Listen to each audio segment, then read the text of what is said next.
रोजा खोलने से पहले सब दुआ कर लें।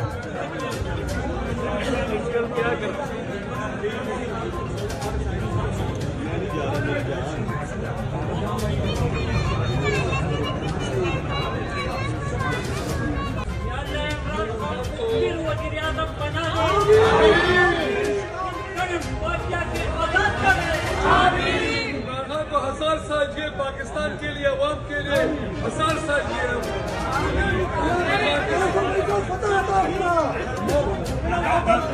बार बार वज़ीर आज़म, बार बार वज़ीर आज़म।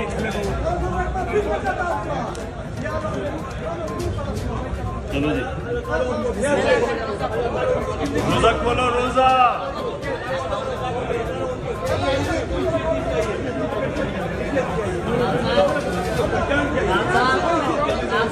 यार मैं रोजा करवाना चाहता हूँ, यहाँ पे आपसे बात करना चाहता हूँ 2 बातें। बाद में रोजा खोलो, रोजा खोलो।